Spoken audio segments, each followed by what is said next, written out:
सुर्खियों में।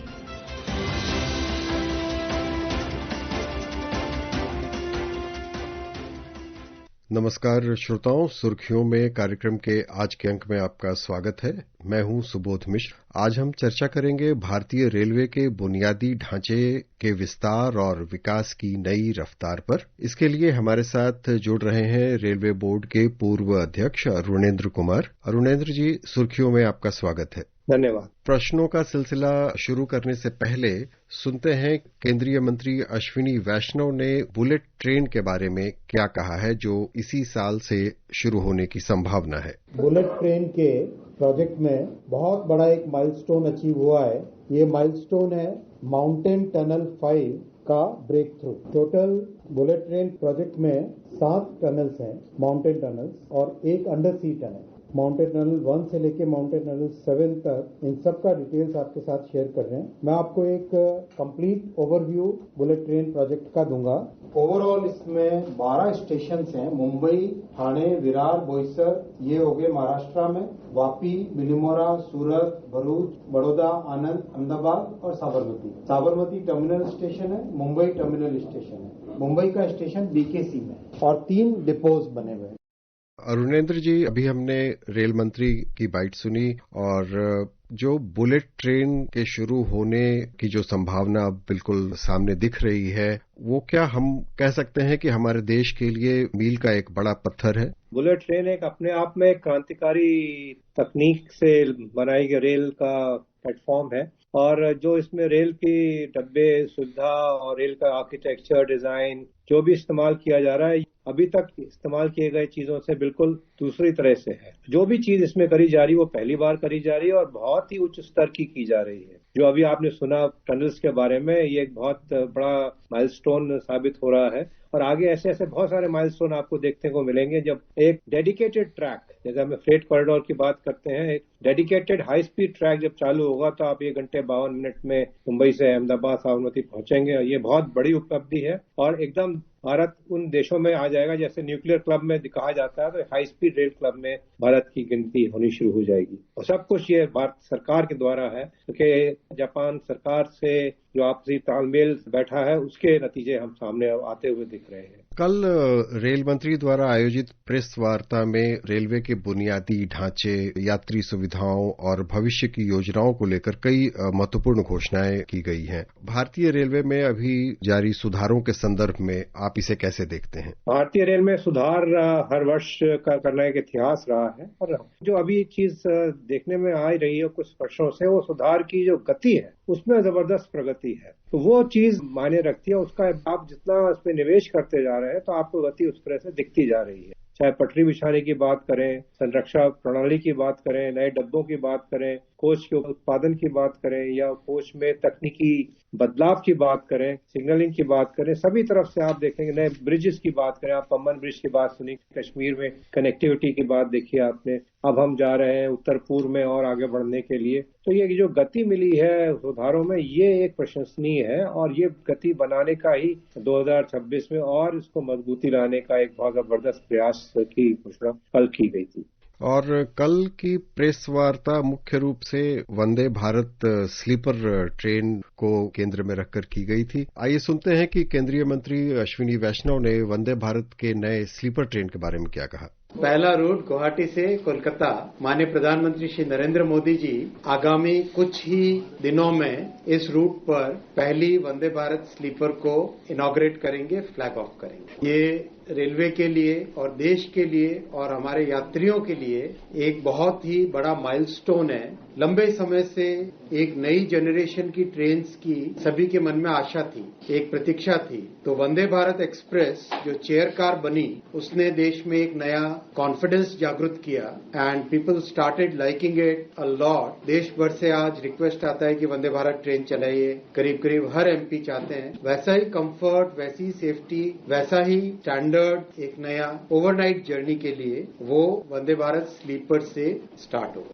अरुणेंद्र जी, Vande Bharat sleeper train हर किसी को बड़ी उत्सुकता से इसका इंतजार था कि ये ट्रेन कब शुरू होगी, क्योंकि जो लंबी दूरी के यात्री थे, जो ओवरनाइट जो डिस्टेंस है वहां के जो यात्री थे, उन्हें वंदे भारत जैसी सुविधा की उम्मीद थी और लोग उसका बहुत बेसब्री से इंतजार कर रहे थे। शायद अब बहुत जल्दी हम देखेंगे कि बड़े पैमाने पर वंदे भारत स्लीपर सेवाएं दिखने लगेंगी।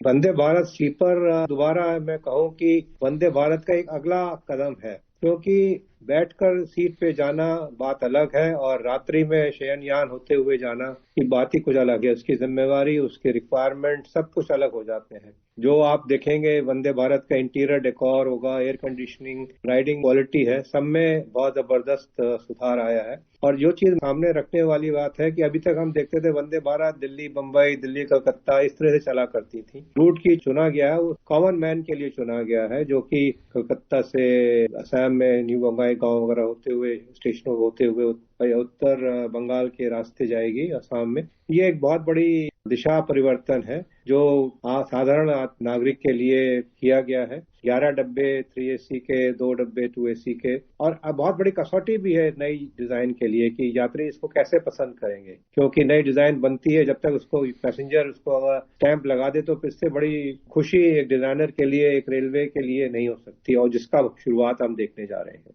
आपने जो अभी बात की क्षेत्रीय कनेक्टिविटी की, वो भी कल प्रेस वार्ता में जो प्राथमिकताएं गिनाई गई थी उनमें शामिल था, और उसके साथ सुरक्षा और समय पालन और आधुनिक कोच की बात भी आपने की थी। तो इन सब पर कल की प्रेस वार्ता में विशेष रूप से जोर दिया गया था। क्या ये संकेत करता है कि सरकार अब रेलवे सुधारों को एक साफ रोड मैप और समयबद्ध लक्ष्य के साथ आगे बढ़ा रही है? रोड मैप तो हर जगह होता है, किसी भी आप संस्था में है, लेकिन इस बात में यहाँ खूबी है कि आप रोड मैप बना के उस पर अमल कर रहे हैं। आपने कहा था 2025 के आखिर तक वंदे भारत का शेयर डिजाइन रोल आउट कर देंगे, और रोल आउट हो रहा है। ये जो रोड मैप बनता है उस पर अमल किया जाता है, उस पर बहुत बड़ी पीछे मेहनत और लगन होती है, कमिटमेंट होता है, जो कि आपको रेल में दिखाई दे रहा है। रेल के अधिकारी, रेल के कर्मचारी और ये जितना फैक्ट्री में बन रहे हैं वहां के लोगों ने इसमें बहुत मेहनत करी है। ये कमिटमेंट दिखाता है कि रेल अपना जो भी करते आ रहे हैं उसको सुधार करने की जरूरत है, आगे बढ़ने की जरूरत है, और वैश्विक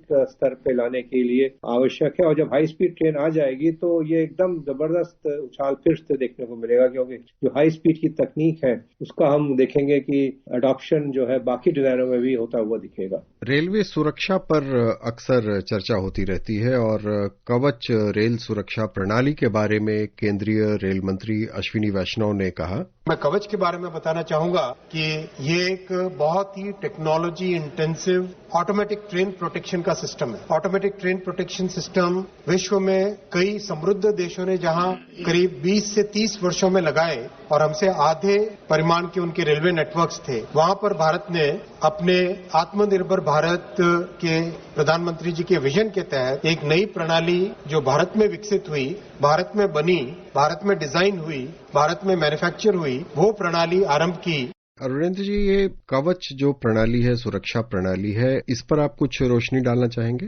देखिए, अब जितने नए डब्बे बन रहे हैं और जो नई डिजाइन के हैं, इसमें कवच लग के तो आएगा ही। तो कवच डब्बों में लग गया है, इंजन में लग गया है। अब जो जिस रूट पे कवच है, अगर कलकत्ता से असम वाले रूट पे जो ट्रैक के साइड में कवच सॉल्यूशन अब जरूरी हो जाएगा, क्योंकि जब अगर वहां ट्रैक पे ना लगे तो फिर कवच का इतना हम फायदा नहीं उठा पाएंगे। लेकिन जब डब्बे तो मल्टी यूज के लिए होते हैं, कहीं भी आप चला सकते हैं, तो इसलिए कवच प्रणाली लग के आ रही है। और इसका टेस्टिंग भी किया गया होगा कवच प्रणाली का नए डब्बों में, जिससे कि ये गारंटी मिले कि इसका पूरा उपयोग समय आने पे हो सकेगा। तो कवच अपने आप में एक रूप परिवर्तन है, और ये शांत रहे उतना ही अच्छा है, लेकिन जब मौका आए तो इसका आप जब देखेंगे कि अपने आप गाड़ी रुक जाती है तो उस समय ये बहुत बड़ी उपलब्धि होती है, जिसका उम्मीद तो ये कभी इसकी आवश्यकता ना पड़े, लेकिन ये एक बहुत बड़ा सेटिस्फेक्शन है पैसेंजर के लिए कि अगर आपकी गाड़ी में कवच सेफ्टी सिस्टम लगा हुआ है। भारतीय रेलवे में पिछले कुछ वर्षों के दौरान किए गए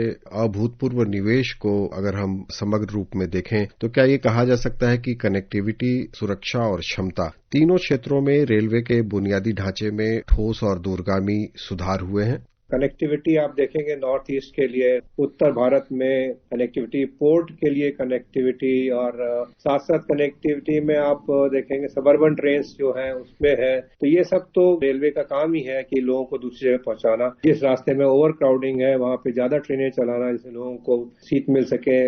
मेले के समय में जब या विशेष जरूरत के समय ये गाड़ियां भी चलाई जाती हैं और लोगों को गंतव्य स्थान पे पहुंचाया जाता है। और भारतीय रेल ही एक मूल साधन है, इस देश में सबसे सस्ता साधन है जो लोगों को एक जगह से दूसरी जगह पहुंचाए। जो हम नई सस्पेंशन प्रणालियों की बात की जा रही है रेलवे में, आधुनिक कोच डिजाइन की बात आपने भी की, और जो ये सुरक्षा मानक हैं ये भी अब पहले के मुकाबले काफी उन्नत हैं, बेहतर हैं। तो इनको जिस तरीके से अपनाया जा रहा है उससे क्या ये संकेत मिलता है कि सरकार अब रेलवे इंफ्रास्ट्रक्चर को एक वैश्विक गुणवत्ता मानकों के अनुरूप विकसित करने का प्रयास कर रही है? जी बिल्कुल। आप जैसे सुरक्षा के मापदंड देखें, जब आप नई तकनीक लेके आते हैं तो सुरक्षा के मापदंड अपने आप जो है ऊंचे हो जाते हैं और उसको पाने के लिए आपको फिर इन्वेस्टमेंट करना पड़ता है। तो जैसे नए डब्बे बने, सुरक्षा मापदंड बढ़ गए, तो फिर आप प्राप्त करिए, फिर आप आगे बढ़ते हैं तो और आप मापदंड बनते जाते हैं।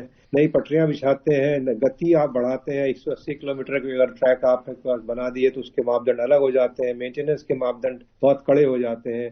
ऐसा तो नहीं कि आप रोजाना गाड़ी पटरी को मेंटेन करेंगे या रोजाना डब्बे को मेंटेन करेंगे तो फिर फायदा नहीं है। मेंटेनेंस भी कम होनी चाहिए, खर्चा भी कम होना चाहिए। तो सारे तरफ से आगे बढ़ना चाहिए जिससे कि तकनीक अच्छी देके और उसको गाड़ी को खड़ा रखें और एग्जामिन करते रहे, वो बात तो सही नहीं है। ये एक बहुत बड़ा चैलेंज हो जाता है इंजीनियर्स के लिए सभी दिशाओं में कि भाई जो नई तकनीक से ज्यादा आउटपुट हमको मिले, और उसी दिशा में सरकार आगे काम कर रही है इतने समय से। और 2026 को ध्यान में रखते हुए यात्री केंद्रित पहल है, जैसे स्टेशनों का पुनर्विकास किया जा रहा है और डिजिटल सेवाएं हैं, मल्टी मॉडल कनेक्टिविटी है। क्या ये हम कह सकते हैं कि रेलवे अब भविष्य की आवश्यकताओं के अनुसार खुद को तैयार कर रहा है? ये भविष्य की आवश्यकताओं के लिए तो हमेशा रेलवे तत्पर रहती है और ध्यान में रखती है। टूरिज्म को आप देख लें और नए नए ट्रेनों को चलाने, हर साल नई ट्रेनें चलती हैं, वो उसका ध्यान में रखने। डिजिटल इंप्रूवमेंट रहता है, जैसे अभी आपने देखा कि IRCTC ने आधार लिंकिंग सिस्टम रिजर्वेशन में लगाया। चार्ज भी 6-8 घंटे पहले बनने लगे, पहले 4 घंटे पहले बना करते थे। तो ये सब धीरे धीरे करके जो ग्राउंड लेवल में तकलीफ होती है वो कम की जा रही है।